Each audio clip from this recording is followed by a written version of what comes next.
இந்த நாளிலும் நாம் அறிந்து கொள்ள வேண்டிய தலைப்பு சாலமோன். சாலமோன் பற்றிய சிறிய தகவல்கள்.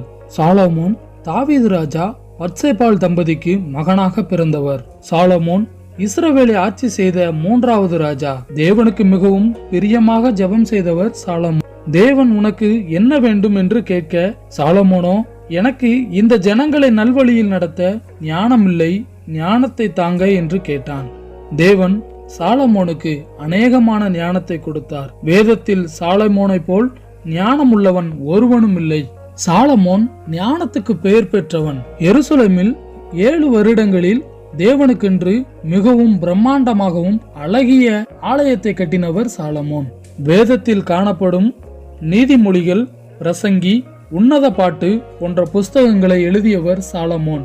பூமியிலே சாலமோனுக்கு முன் இருந்த ராஜாக்களிலும் சாலமோனுக்கு பின் வந்த ராஜாக்களிலும்